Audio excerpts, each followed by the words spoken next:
وَلَقَدْ يَسَّرْنَا الْقُرْآنَ لِلذِّكْرِ، اور بے شک ہم نے قرآن کو نصیحت کے لیے آسان کر دیا ہے۔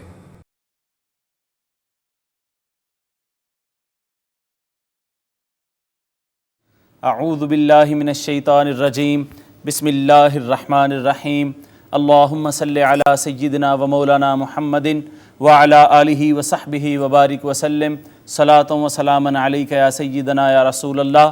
معزز ناظرین و سامعین، اللہ رب العزت کے فضل و کرم سے اور حضور وجہ تخلیق دو عالم علیہ افضل الصلوات و تسلیمات کے نعلین پاک کے تصدق سے عرفان القرآن کورس کے 51ویں لیکچر میں آج ہم شریک ہیں۔ حاضرین مکرم، آپ کے علم میں ہے گزشتہ سبق میں حصۃ التجوید کے انڈر ہم نے وقف کا بیان شروع کیا تھا اور ہم نے وقف کی تعریف کو پڑھتے ہوئے علامات اوقاف کو پڑھا تھا۔ آئیے ناظرین، آج ہم اقسام وقف کا بیان پڑھتے ہیں۔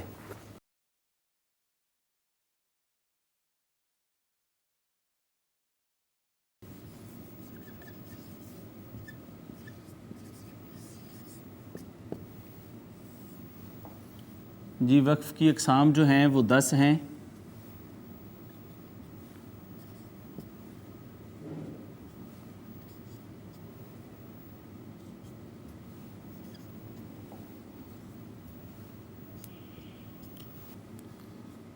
وقف تام،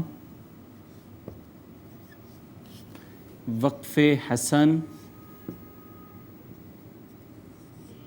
وقف حسن،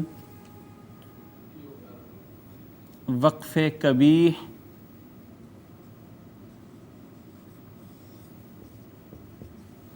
وقف بالاسکان،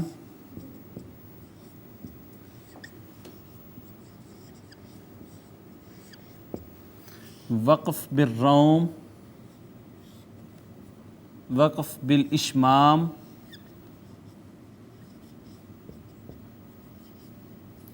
وقف بالروم،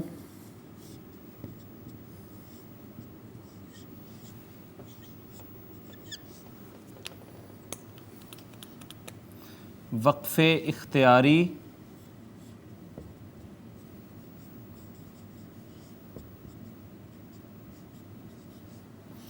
وقف اختباری،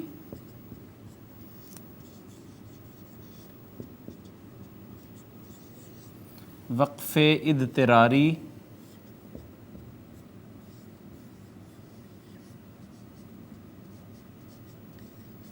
اور وقف انتظاری۔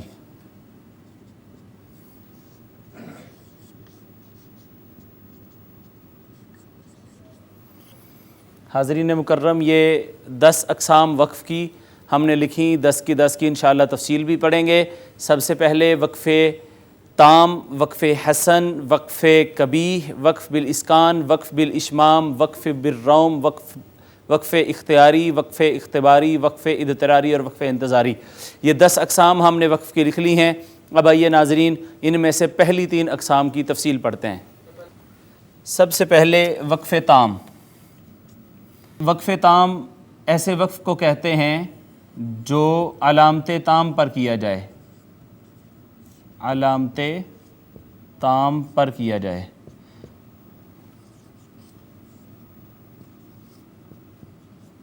علامت تام یہ گول دائرہ آیت کا ہوتا ہے، یہ ہم پڑھ چکے ہیں گزشتہ سبق میں کہ اس گول دائرے کو علامت تام کہا جاتا ہے۔ علامت تام پر جو وقف کیا جائے گا وہ وقف تام ہوتا ہے، اور علامت تام وہاں پہ ہوتی ہے جہاں پہ بات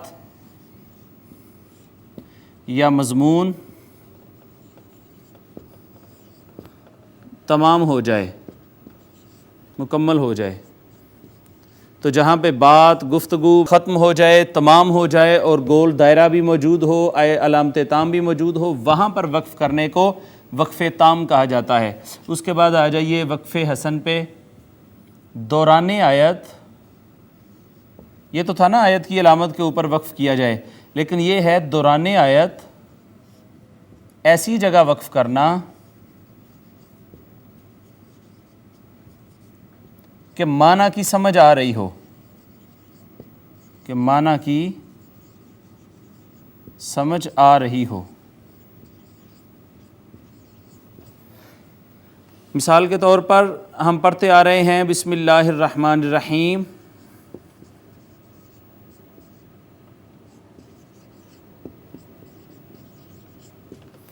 الحمدللہ، ہم نے وقف کر دیا کہ بسم اللہ الرحمن الرحیم الحمدللہ۔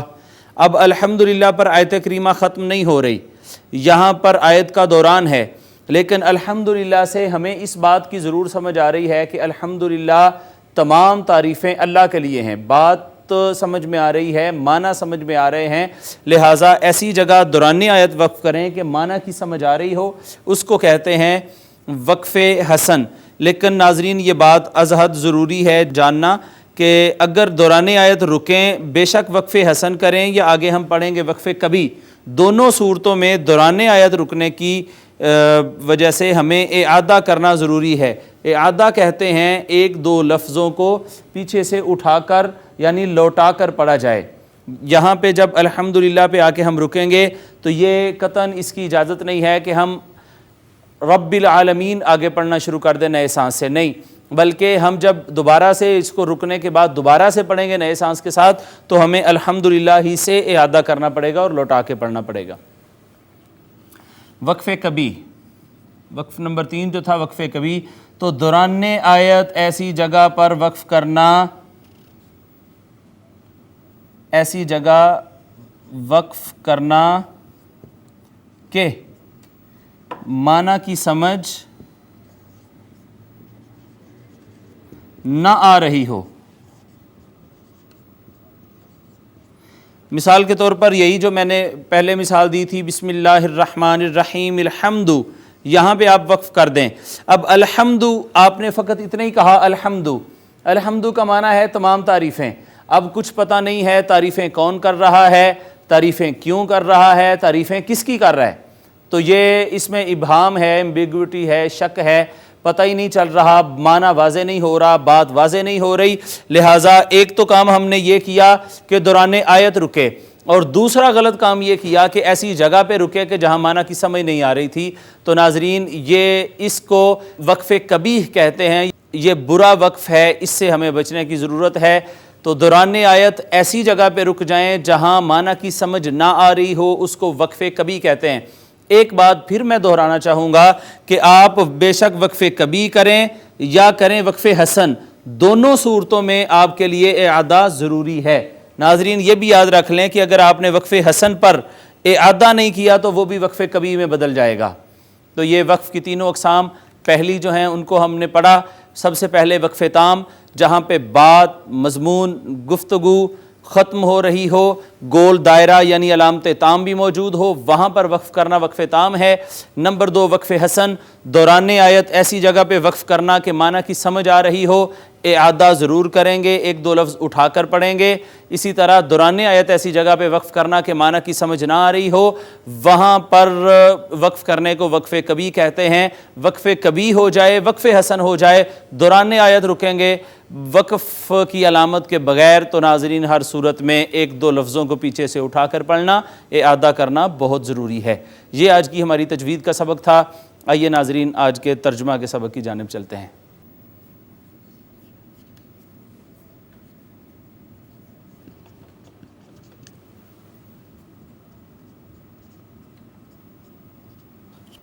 جی ناظرین آج کا سبق ہم لکھ چکے ہیں۔ اس سے پہلے کہ ہم لفظی ترجمہ کریں، آئیے تجوید سے اس کو پڑھتے ہیں اور اس کا تلفظ صحیح کرتے ہیں۔ اعوذ باللہ من الشیطان الرجیم، بسم اللہ الرحمن الرحیم۔ وَدَّ كَثِيرٌ مِّنْ أَهْلِ الْكِتَابِ لَوْ يَرُدُّونَكُم مِّن بَعْدِ إِيمَانِكُمْ۔ ناظرین یا ما قبل مکسور ہے، یا مدہ ہے، اس کے بعد میم ما قبل نون نے تنوین، میم حروف ادغام میں سے نون نے تنوین کو اپنے اندر مدغم کیا، ادغام بالغنہ، نون ساکن کے بعد حرف اظہار، لہٰذا یہاں پہ اظہار، الف کا ما قبل مفتو الف مدہ، واو کا ما قبل مفتو واو لین، واو کا ما قبل مدموم واو مدہ، اس کے بعد میم ساکن کے بعد دوسری میم ادغام شفوی، نون ساکن کے بعد با حرف اقلاب ما قبل نون ساکن کو چھوٹی میم سے بدل دیا، اقلاب ہو گیا۔ یا کا ما قبل مکسور یا مدہ ہے، پھر الف مدہ ہے، پھر میم ساکن، اظہار شفوی۔ کفارا حسدا من عند انفسہم، یہاں پہ ناظرین الف مدہ ہے، پھر نون تنوین، بعد میں حرف اظہار، لہٰذا یہاں پہ اظہار کریں گے۔ اسی طرح یہاں نون تنوین کا ما بعد جو تھا حرف ادغام تھا، نون تنوین کو میم میں ضم کر دیا، مدغم کر دیا، ادغام بالغنہ، نون ساکن کے بعد حرف اظہار عین، لہٰذا یہاں پہ اظہار ہوگا، نون ساکن پہ اخفا ہوگا، پھر یہاں پہ نون ساکن پہ اخفا ہوگا۔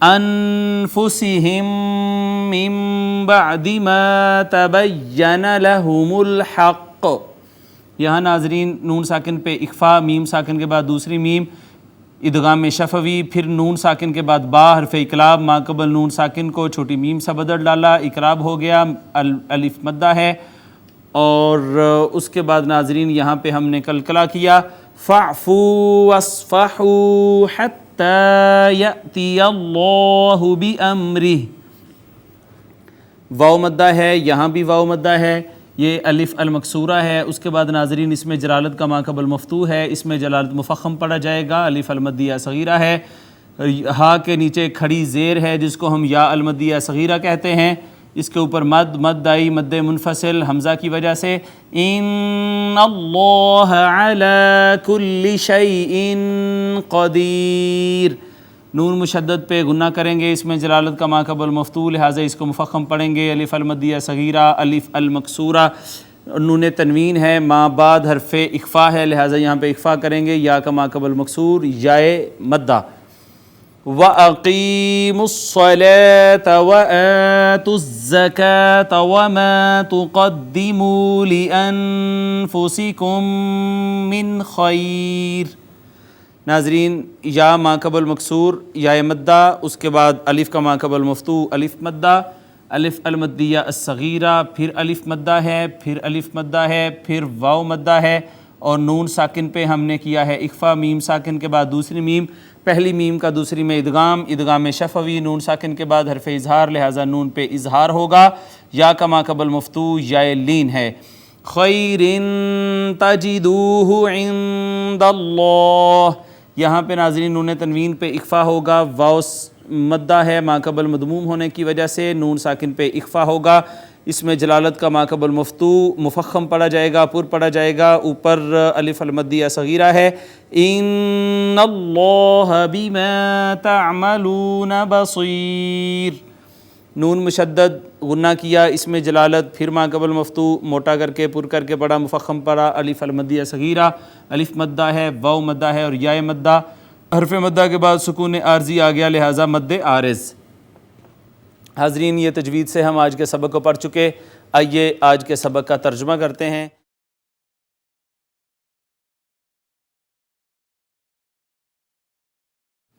ودّا فعل ماضی ہے، واحد مذکر غائب، چاہتا ہے، کثیر بہت سارے، آپ سے میں نے پہلے بھی یہ بات کی تھی کہ فعل اگر شروع میں آئے تو وہ ہمیشہ واحد آتا ہے، بے شک بعد میں بات جمع کی ہو۔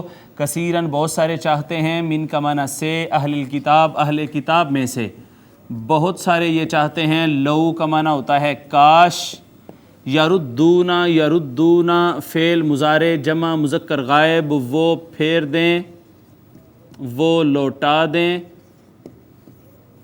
ایک ہی بات ہے، وہ لوٹا دیں۔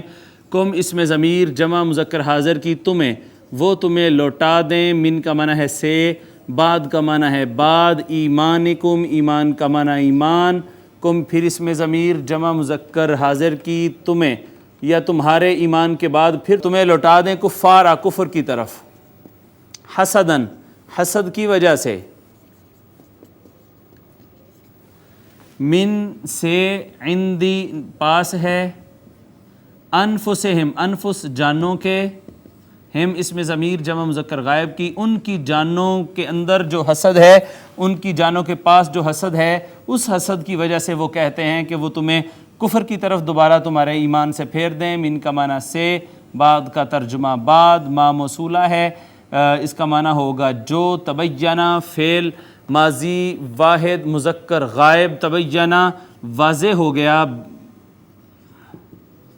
اس کے بعد جو واضح ہو گیا، لہم لام زبر لا لام زیر لی، لیے کے لیے واسطے، ہم اس میں ضمیر جمع مذکر غائب کی واسطے ان کے بعد جب واضح ہو گیا الحق کا حق ان پر جب واضح ہو گیا، اس کے بعد تو وہ چاہتے ہیں کہ تمہیں ایمان سے کفر کی طرف لوٹا دیں حسد کی وجہ سے۔ فا کا معنی ہے پس، فاعفو اعفو فعل امر جمع مذکر حاضر تعفون سے بنا ہے، اس کا مطلب ہے تم درگزر کرو۔ وصفحو اسی طرح اصفحو واو اور اصفحو فعل امر جمع مذکر حاضر تصفحون سے بنا ہے، اس کا معنی ہے تم نظر انداز کرو، درگزر کرو اور نظر انداز کرو۔ حتیٰ یہاں تک کہ یأتی اللہ بی، یأتیہ فعل مضارع ہے واحد مذکر غائب، یأتیہ وہ با آ گئی ہے ساتھ تو اس کا مطلب ہوگا لائے، وہ لائے، اللہ لے آئے یا اللہ لائے، امر ہی امر حکم ہی اس میں ضمیر واحد مذکر غائب کی، اس کا مرجع اس میں جلالت، حکم اپنا یہاں تک کہ اللہ اپنا حکم لے آئے۔ ان اللہ بے شک اللہ، علا پر ہے اوپر ہے، کلی ہر شیء چیز کے، قدیر قادر، بے شک اللہ ہر چیز پر قادر ہے۔ واو کا معنی ہے اور، اقیمو فعل امر جمع مذکر حاضر، اس کا معنی ہے تم سب قائم کرو الصلاۃ نماز کو، تم سب نماز کو قائم کرو۔ وآتوا الزکاۃ اور آتو بھی فعل مضارع جمع مذکر حاضر ہے، ادا کرو الزکاۃ زکوٰۃ کو، نماز پڑھو اور زکوٰۃ ادا کرو۔ واو کا معنی ہے اور، ما موصولہ ہے معنی ہے جو، تقدمو فعل مضارع جمع مذکر حاضر، نون اعرابی گرا دیا گیا ہے، تقدمو تم بیجو گے، اور جو تم بیجو گے، لِأَنفُسِكُمْ وما تقدمو جو تم آگے بیجو گے، لام زیر لی، لیے کے لیے واسطے، لیے انفس جانوں کے، کم اس میں ضمیر جمع مذکر حاضر کی، اپنی جانوں کے لیے جو تم آگے بیجو گے، من کا معنی سے، خیرن بہتر، جو بھی بہتر چیز یعنی بہتر اعمال تم اپنے لیے آگے بیجو گے، تجدو فعل مضارع جمع مذکر حاضر تم پالو گے، ہو اس میں ضمیر واحد مذکر غائب کی، اسے، عند اللہ اللہ کے پاس، ان اللہ بے شک اللہ تعالی، با کا معنی ہے ساتھ، ما موصولہ ہے معنی ہے جو، تعملون فعل مضارع جمع مذکر حاضر تم عمل کرتے ہو، بے شک جو تم عمل کرتے ہو، خوب دیکھتا ہے، بے شک اللہ تعالیٰ بما تعملون بصیر، ساتھ اس کے جو تم عمل کرتے ہو، بصیر خوب دیکھتا ہے۔ جی ناظرین، یہ لفظی ترجمہ تھا، آئیے بامحاورہ ترجمہ کرنے کے بعد آج کے سبق کی تفسیر کرتے ہیں۔ بہت سے اہل کتاب کی یہ خواہش ہے تمہارے ایمان لے آنے کے بعد پھر تمہیں کفر کی طرف لوٹا دیں، اس حسد کے باعث جو ان کے دلوں میں ہے، اس کے باوجود کہ ان پر حق خوب ظاہر ہو چکا ہے۔ سو تم درگزر کرتے رہو اور نظر انداز کرتے رہو یہاں تک کہ اللہ اپنا حکم بھیج دے، بے شک اللہ ہر چیز پر کامل قدرت رکھتا ہے۔ اور نماز قائم کیا کرو اور زکوٰۃ دیتے رہا کرو، اور تم اپنے لیے جو نیکی بھی آگے بھیجو گے اسے اللہ کے حضور پالو گے، جو کچھ تم کر رہے ہو یقیناً اسے اللہ دیکھ رہا ہے۔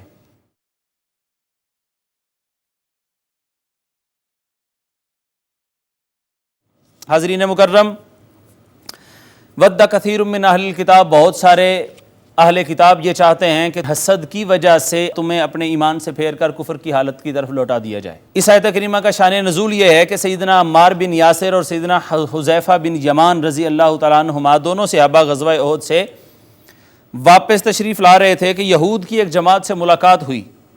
یہود نے ازراحتان کہا کہ یہودی مذہب برحق ہے، محمد صلی اللہ علیہ وسلم اگر برحق نبی ہوتے اور اللہ ان کے ساتھ ہوتا تو وہ اپنے ساتھیوں کو قتل کیوں کرا بیٹھتے؟ اس پر عمار رضی اللہ تعالیٰ عنہ نے جواب دیا، اچھا بتلاؤ بدعہدی کرنے والا تمہارے نزدیک کیسا ہے؟ کہنے لگے کہ نہایت ذلیل ہے۔ حضرت عمار رضی اللہ تعالیٰ عنہ نے فرمایا کہ میں نے مرتے دم تک حضرت صلی اللہ تعالیٰ علیہ وآلہ وسلم سے اتباع کا عہد کیا ہے، اس لیے کبھی اس کو نہیں توڑ سکتے۔ پھر یہود نے الزام لگایا کہ تم سابی ہو گئے ہو۔ سیدنا حذیفہ رضی اللہ تعالیٰ عنہ نے جواب دیا، رضیت باللہ ربا وبالاسلام دینا والکعبۃ قبلۃ والقرآن اماما والمؤمنین اخوانا، میں راضی ہو گیا اللہ کو رب، اسلام کو دین، کعبہ کو قبلہ، قرآن کو امام اور مومنوں کو بھائی مان کر۔ حضور صلی اللہ تعالیٰ علیہ وآلہ وسلم جب اس واقعہ سے باخبر ہوئے تو آپ صلی اللہ علیہ وآلہ وسلم نے فرمایا، اصبتم الخیر وفلحتما، تم دونوں نے خیر کی بات کی اور فلاح پا گئے، اور یہ آیت کریمہ نازل ہو گئی۔ اس کے بعد اگلی آیت کریمہ میں ناظرین آپ دیکھیں کہ کہا گیا فاعفوا واصفحوا، تم درگزر کرو، نظر انداز کرتے رہو، حتی یاتی اللہ بامرہ، یہاں تک کہ اللہ رب العزت اپنا حکم لے آئے۔ چونکہ اس وقت مسلمانوں کی موجودہ حالت کا تقاضا تھا کہ وہ اپنی قوت کو مجتمع کریں اور تھوڑی قوت کو زیادہ کریں، اس کے بعد اپنی افرادی قوت پہ محنت کریں، اپنے وسائل پہ بھی محنت کریں، اور جب ان کے وسائل جمع ہو جائیں، جب ان کی قوت مجتمع ہو جائے، تب جا کے اللہ رب العزت ان کو حکم دے اور پھر وہ اس حکم کی تعمیل میں کفار کے خلاف برسرے پیکار ہو جائیں۔ کیونکہ ناسازگار ماحول اور خلاف مزاج حالات برداشت کرنے کی عادت ڈالنے سے اخلاقی اور روحانی طاقت میں اضافہ ہوتا ہے، اور بڑے سے بڑے کٹھن اور سنگین حالات خندہ پیشانی سے جھیلنے کی مشق ہو جاتی ہے۔ اس مصلحت سے روحانی اور اخلاقی طاقت کے سرچشمہ کی طرف رخ پھیرنے کے لیے نماز، روزہ، زکوٰۃ وغیرہ عبادتی احکام کا پروگرام بتلا دیا کہ فی الحال بدنی اور مالی مشقتیں جھیلنے کا عادی بناؤ تاکہ جنگی احکام کے قابل اپنے آپ کو بنا سکو، ورنہ بلا تیاری کے ایک دم جنگی احکام بے سود ہو کر رہ جائیں گے۔ حاضرین مکرم، یہ آج کی مختصر سی تفسیر تھی۔ اب آئیے اپنے لیکچر کے آخری حصہ کی جانب چلتے ہیں اور اپنے آقا صلی اللہ تعالیٰ علیہ وسلم کا فرمان علی شان پڑھتے ہیں۔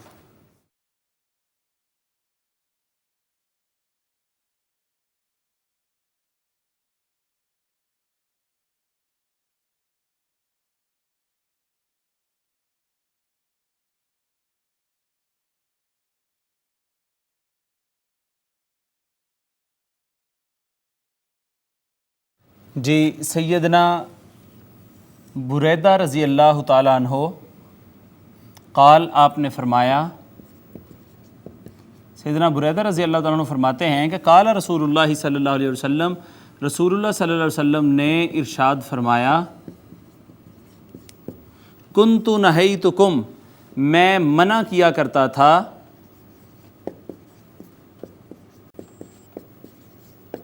تمہیں ان زیارت القبوری، قبروں پر جانے سے، فزوروہا، اب حکم دیتا ہوں کہ پس تم قبروں پر جایا کرو، زیارت کیا کرو۔ رواہ مسلم و ترمذی، اس کو امام مسلم نے بھی روایت کیا اور امام ترمذی نے بھی روایت کیا، اور انہوں نے وزادہ ان الفاظ کا اضافہ کیا۔ امام ترمذی نے جو روایت کی ہے اس میں ان الفاظ کا اضافہ ہے کہ حضور علیہ الصلوۃ والسلام نے فرمایا فَإِنَّهَا تُذَكِّرُكُمُ الْآخِرَةَ، پس یہ قبریں تمہیں آخرت کی یاد دلاتی ہیں۔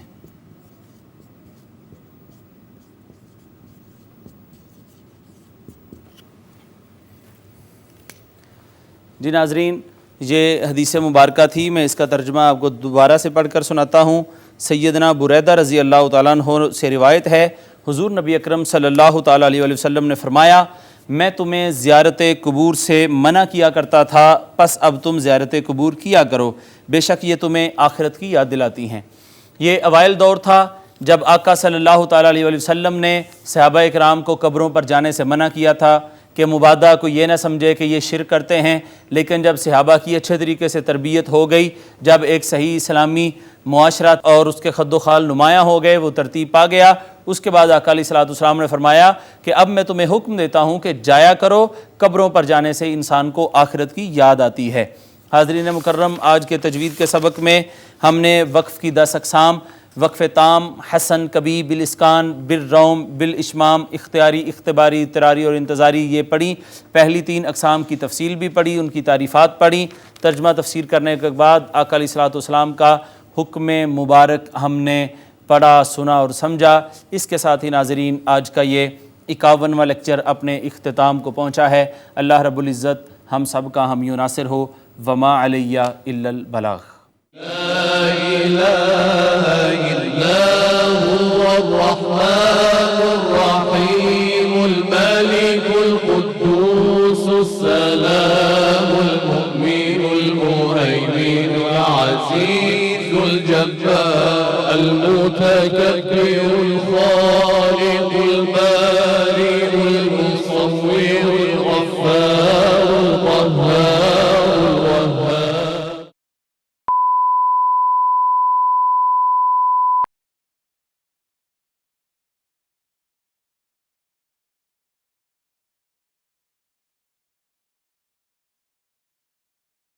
وَلَقَدْ يَسَّرْنَا الْقُرْآنَ لِلذِّكْرِ، اور بے شک ہم نے قرآن کو نصیحت کے لیے آسان کر دیا ہے۔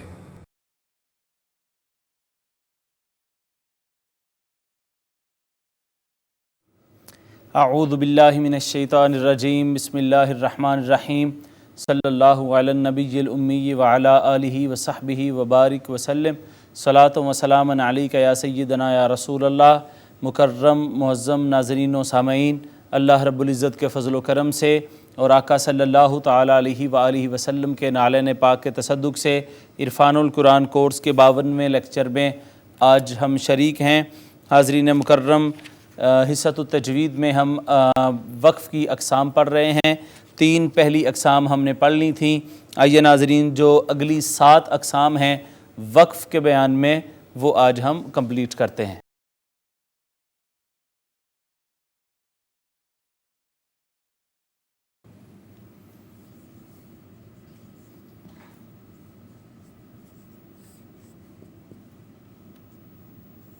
وقف بالاسکان،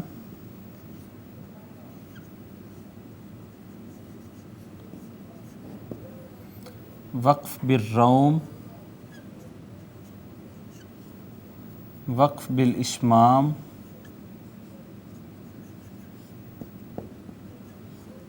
وقف اختیاری،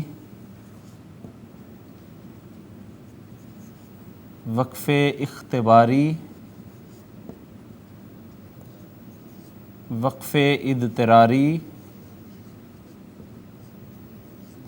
اور وقف انتظاری۔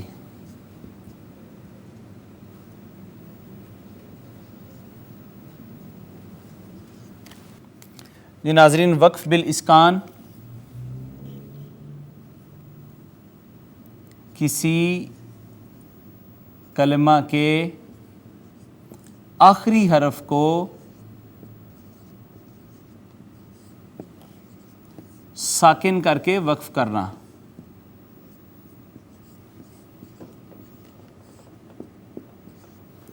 مثلاً تھا ایاک نعبد و ایاک نستعین، یہ جمع متکلم کا صیغہ ہے اور یہ مرفوع تھا، نستعین تھا، لیکن آخر میں رکنے کی غرض سے، وقفی غرض سے ہم نے اس کو ساکن کر دیا۔ تو چونکہ سکون دیکھ کر وقف کیا ہے، اس وجہ سے اس کو وقف بالاسکان کہتے ہیں۔ ناظرین، ہر وقف وقف بالاسکان ہوگا اس وجہ سے کہ ہر وقف میں آخری حرف کو ساکن ہی ہم نے کرنا ہے، تو ایسے اس تناظر میں ہر وقف جو ہے وہ وقف بالاسکان کہلوائے گا۔ پھر وقف بالروم، زیر اور پیش والے حرف پر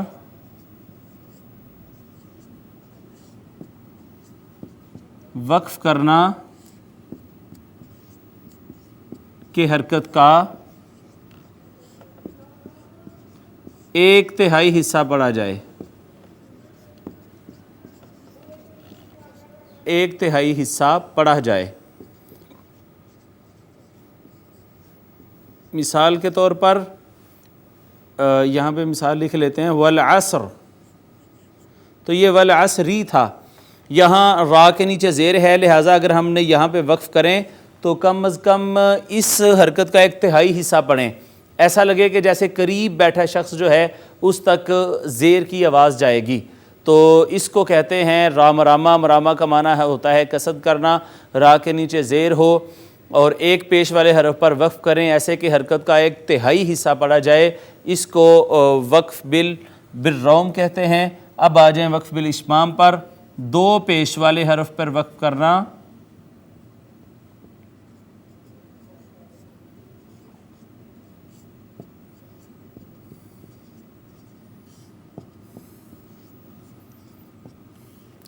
کہ ہونٹ گول رہ جائیں،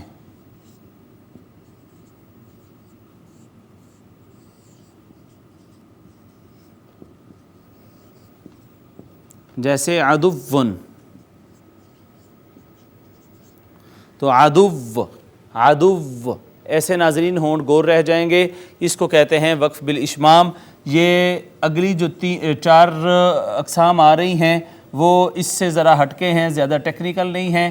وقف اختیاری کہتے ہیں جہاں پر بات پوری ہو رہی ہو وہاں پر ہی اپنی مرضی سے وقف کرنا، جہاں پر بات پوری ہو رہی ہو، معنی پورے ہو رہے ہوں، گفتگو مکمل ہو رہی ہو، وہاں پر اپنی مرضی کے ساتھ وقف کرنا، اس کو وقف اختیاری کہتے ہیں۔ یہ ناظرین ایک اختیار ہے کہ جہاں بات، موضوع، گفتگو، معنی مکمل ہو رہے ہیں، سمجھ میں آ رہے ہیں، وہاں پر ہی اگر آپ اپنی مرضی سے وقف کرنا چاہیں تو اس کا اختیار ہے۔ اب آ جائیں وقف اختباری۔ اختبار، اختبارہ، یختبر، اختبار، امتحان کا ہم معنی ہے، جیسے امتحان ہوتا ہے ویسے پریکٹیکل امتحان جو ہوتا ہے اس کو اختبار کہتے ہیں۔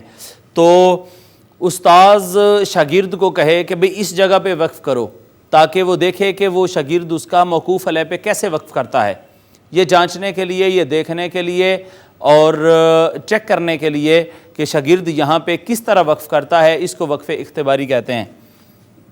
امتحانی نقطہ نگاہ سے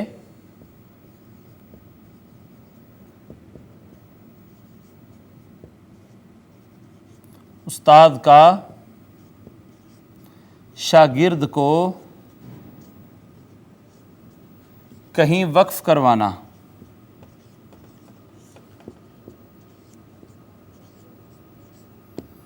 اس کے بعد آ جائیں اضطراری۔ اضطراری ناظرین اچانک کھانسی آنے، سانس ٹوٹنے،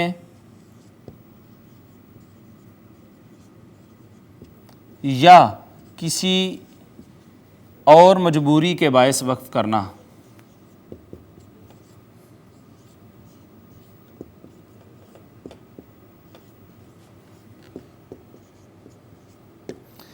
آخری رہ گیا ہے وقف انتظاری۔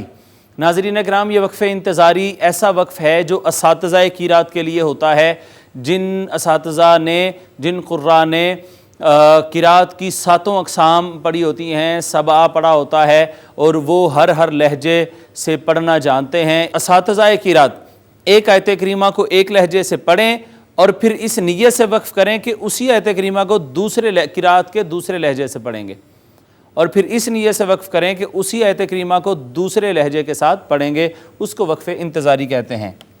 قرات کی ایک وجہ پڑھنے کے بعد، قرات کی ایک وجہ پڑھنے کے بعد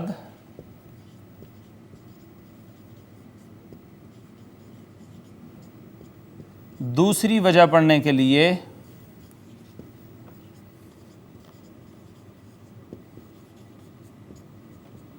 وقف کرنا، دوسری وجہ پڑھنے کے لیے وقف کرنا، یہ ناظرین وقف انتظاری ہے۔ تو معزز ناظرین 7 اقسام آج ہم نے جو ہے وہ وقف کی پڑھی ہیں۔ وقف بالاسکان، کسی کلمہ کے آخری حرف کی حرکت کو ساکن کر کے وقف کرنا۔ اس کے بعد ہے وقف بالروم، زیر اور پیش والے حرف پہ یوں وقف کریں کہ حرکت کا ایک تہائی حصہ پڑا جائے۔ اس کے بعد اشمام ہے 2 پیش والے حرف پہ وقف کرنا کہ ہونٹ گول رہ جائیں۔ اختیاری ہے، جہاں پہ بات پوری ہو رہی ہو، معنی پورے ہو رہے ہوں، وہیں پہ اپنی مرضی سے وقف کرنا، اپنے اختیار سے وقف کرنا، وقف اختیاری ہے۔ اختباری، امتحانی نقطۂ نگاہ سے استاذ کا شاگرد کو کہیں وقف کروانا۔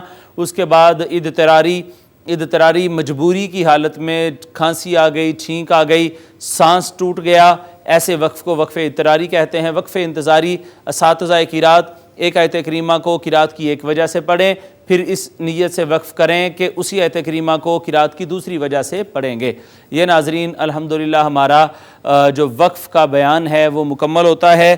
آخر میں آپ کو وقف کی کچھ حالتیں جو ہیں وہ بتاتا ہوں، اس کے بعد انشاءاللہ ہم اپنے آج کے ترجمہ کے سبق کی جانب چلتے ہیں۔ جی ناظرین، وقف کے طریقے۔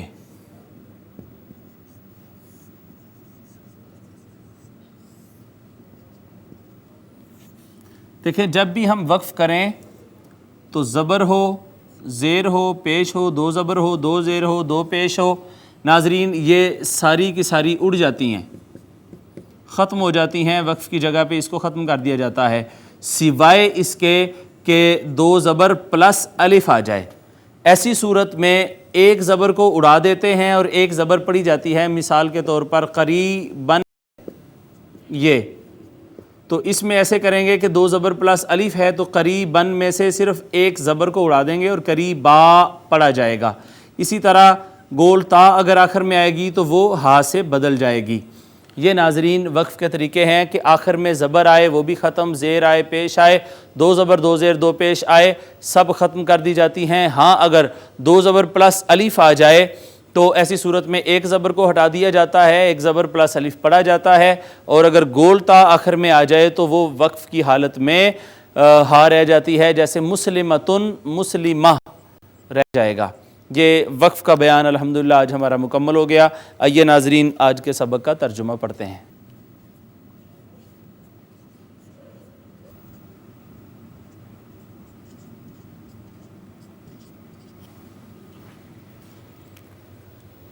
آئیے ناظرین آج کے سبق کا پہلے تلفظ صحیح کرتے ہیں اور تجوید کے احکام جو آج کے سبق میں آئے ہیں ان کو پوائنٹ آؤٹ کرنے کے بعد پھر ہم آج کے سبق کا کریں گے انشاءاللہ لفظی ترجمہ۔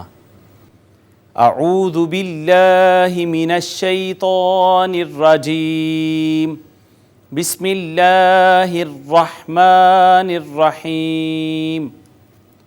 وَقَالُوا لَن يَدْخُلَ الْجَنَّةَ إِلَّا مَنْ كَانَ هُودًا۔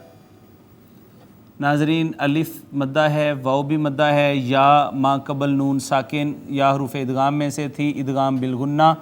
اس کے بعد دال ساکن آئی، اس پہ قلقلہ ہوگا، نون مشدد پہ غنہ ہوگا، الف مدہ ہے، نون ساکن پہ اخفا ہوگا، پھر الف مدہ ہے، پھر ناظرین نون تنوین کے بعد حرف اظہار حمزہ، لہٰذا یہاں پہ اظہار ہوگا، واو کا ما قبل مفتوح ہے۔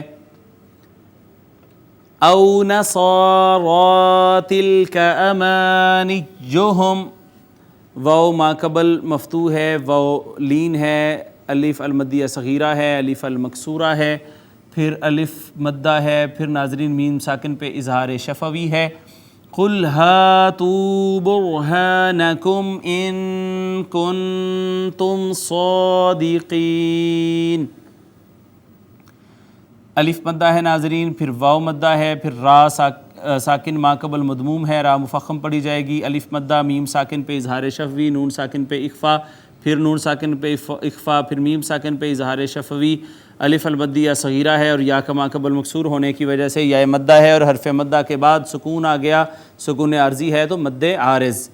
بلا من اسلم وجہہ للہ وہو محسن فلہ، یہاں پہ الف المکسورہ ہے، اس کے بعد نون ساکن کے بعد حمزہ حرف اظہار میں سے، لہٰذا یہاں پہ اظہار ہوگا۔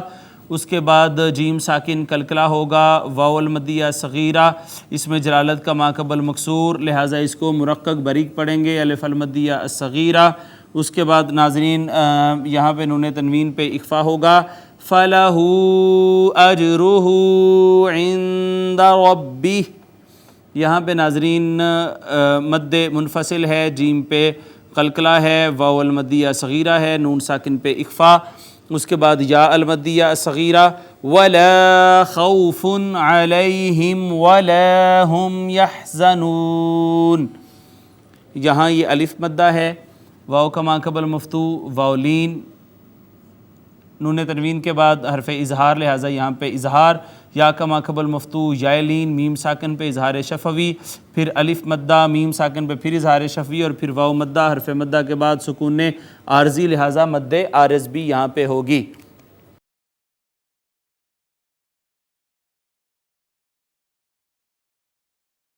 جی ناظرین، آج کے سبق کو تجوید کے ساتھ ہم پڑھ چکے ہیں، آئیے اب اس سبق کا ہم کریں گے ترجمہ۔ واو کا معنی ہے اور، قالو فعل ماضی جمع مذکر غائب کا صیغہ ہے، انہوں نے کہا،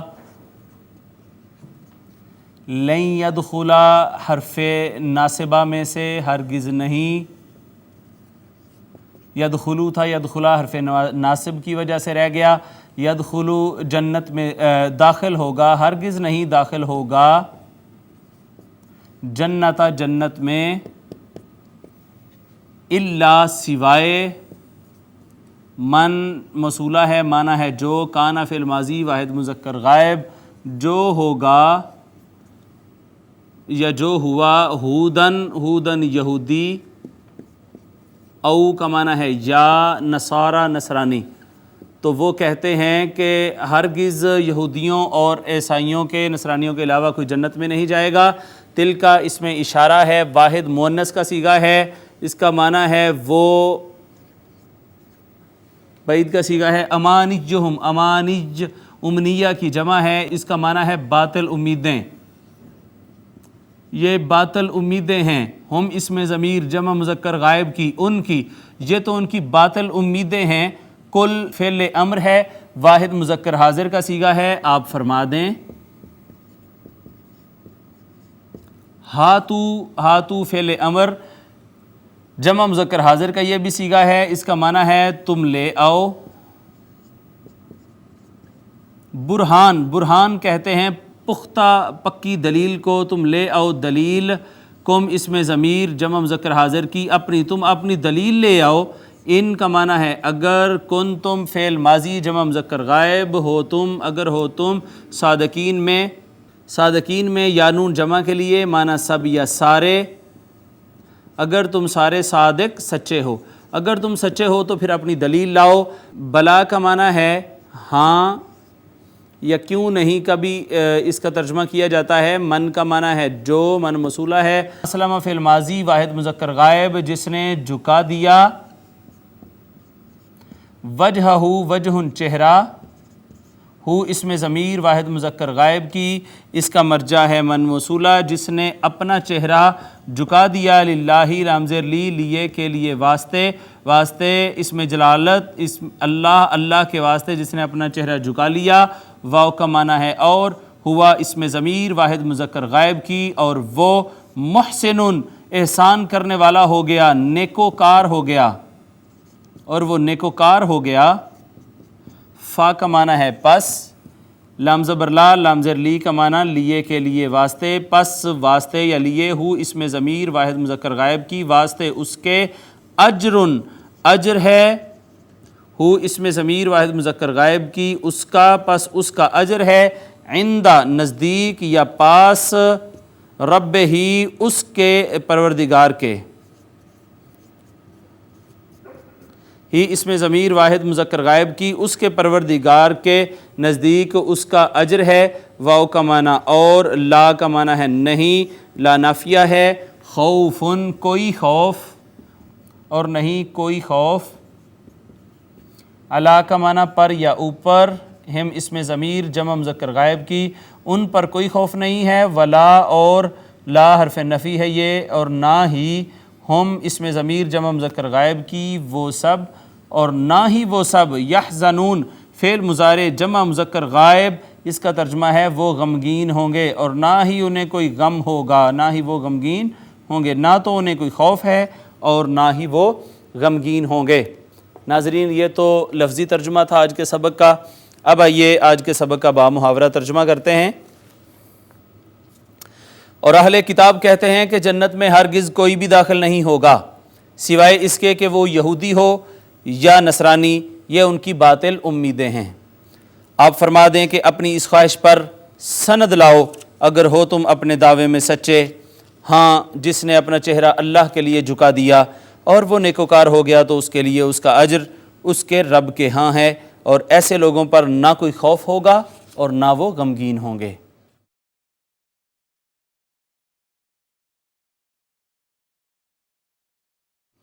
حاضرین مکرم، یہ اس آیت کا شان نزول یہ ہے کہ آقا علیہ الصلوۃ والسلام کی مجلس میں مدینہ کے یہود تھے اور نجران کے نصارہ بیٹھے ہوئے تھے، تو وہ آپس میں مناظرہ کرنے لگ پڑے۔ یہودی کہنے لگے کہ صرف وہ جنت میں جائیں گے، اور نصارہ کہنے لگے کہ صرف وہ جنت میں جائیں گے۔ تو اس پر یہ آیت کریمہ نازل ہوئی۔ حضور علیہ الصلوۃ والسلام پر اترنے والی اس آیت کریمہ نے واضح فرما دیا کہ یہ ان کی باطل امیدیں ہیں، جھوٹی امیدیں ہیں کہ سوائے ان کے کوئی جنت میں نہیں جا سکتا، بلکہ حقیقت یہ ہے کہ جو اللہ کے لیے اپنا چہرہ جھکا لیتا ہے، نیکوکار ہو جاتا ہے، اللہ کے تمام انبیاء پر ایمان لے آتا ہے اور بالآخر آقا علیہ الصلوۃ والسلام کی نبوت کی تصدیق کرتا ہے، وہی جو ہے اس پر دنیا میں کوئی خوف نہیں ہوگا اور آخرت کے لیے بھی اس کو کوئی غم نہیں ہوگا۔ اس میں ایک یہ بات بھی آج کل کا جو رویہ ہے عام طور پر مذہبی ذہن کے حوالے سے، اس کو دیکھنے کی ضرورت ہے کہ اپنے سوا دوسروں کے جنتی نہ ہونے کا خیال فاسد ہے۔ صرف اپنے ہی جنتی ہونے کی جو سوچ ہے وہ یہودی ذہنیت کی اور نصرانی ذہنیت کی عکاس ہے، اور اسی طرح بغیر دلیل خاص کسی کے جہنمی ہونے کا دعویٰ نہیں کیا جا سکتا۔ اس میں ناظرین مکرم آج کل کے جو پیرزادگان ہیں ان کے لیے بھی دعوت فکر ہے کہ آج کل کے پیرزادے اور اکثر سجادہ نشین الا ماشاءاللہ، سب نہیں مگر بہت سارے، کسب کی بجائے صرف نسب پر گھمنڈ کرنے والے صاحبزادے یہود و نصارہ کی اس خالی جنت سے سبق سیکھیں۔ انہیں سبق سیکھنا چاہیے اور غور و فکر کر کے آیت کریمہ سے عبرت حاصل کرنی چاہیے کہ کسب ان کے لیے مفید ہوگا یا نسب ان کے لیے مفید ہوگا۔ حاضرین مکرم، یہ آج کی مختصر سی تفسیر تھی۔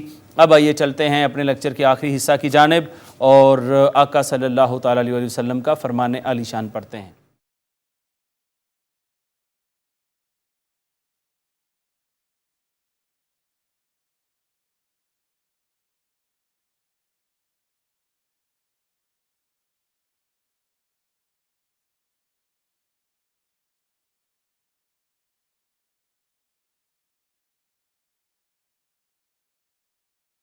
ابن عمر رضی اللہ تعالیٰ عنہما قال فرماتے ہیں، نہا رسول اللہ صلی اللہ تعالیٰ علیہ وسلم عن الوصال، رسول اللہ صلی اللہ علیہ وسلم نے منع فرما دیا عن الوصال، وصال کے روزوں سے۔ اب یہ وصال کے روزے وہ ہوتے ہیں جو سحری کیے بغیر اور افطاری کیے بغیر مسلسل رکھے جاتے ہیں، اسے حضور نے منع فرمایا۔ جب قالو تو صحابہ عرض کرنے لگے، صحابہ نے کہا انکا تواصلو، بے شک آپ بھی تو وصال کے روزے رکھتے ہیں، آقا آپ بھی تو وصال کے روزے رکھتے ہیں۔ قال، حضور نے فرمایا، حضور صلی اللہ علیہ وسلم نے فرمایا، انی لست مثلکم، بے شک میں ہرگز تمہاری مثل نہیں ہوں، بے شک میں ہرگز تمہاری مثل نہیں ہوں۔ انی اطعم، اس کا بے شک مجھے کھلایا جاتا ہے اور پلایا جاتا ہے۔ بے شک مجھے اپنے رب کی طرف سے کھلایا جاتا ہے اور پلایا جاتا ہے۔ حاضرین مکرم، یہ آج کی حدیث مبارکہ تھی۔ بہتر طریقے سے اس کا ترجمہ آپ کو سنا دیتا ہوں۔ سیدنا عبداللہ ابن عمر رضی اللہ تعالی عنہما روایت کرتے ہیں کہ حضور نبی اکرم صلی اللہ تعالی علیہ وآلہ وسلم نے صوم وصال یعنی سحری و افطاری کے بغیر مسلسل روزے رکھنے سے منع فرمایا۔ صحابہ اکرام نے عرض کیا، یا رسول اللہ، آپ تو وصال کے روزے رکھتے ہیں۔ آپ صلی اللہ تعالی علیہ وآلہ وسلم نے فرمایا، میں ہرگز تمہاری مثل نہیں ہوں، مجھے تو اپنے رب کے ہاں کھلایا اور پلایا جاتا ہے۔ ناظرین، 52واں لیکچر اپنے اختتام کو پہنچتا ہے۔ آج کے سبق میں ہم نے وقف کی بقیہ 7 اقسام پڑھی: وقف بالاسکان، وقف بالروم، وقف بالاشمام، وقف اختیاری، وقف اختباری، وقف اضطراری اور وقف انتظاری، اور ترجمہ تفسیر کرنے کے بعد آقا علیہ الصلوۃ والسلام کی حدیث مبارکہ ہم نے پڑھی اور سمجھی ہے۔ اللہ رب العزت ہم سب کو قرآنی علوم سے مستفید ہونے کی توفیق عطا فرمائے۔ اللہ تعالی ہم سب کا حامی و ناصر ہو۔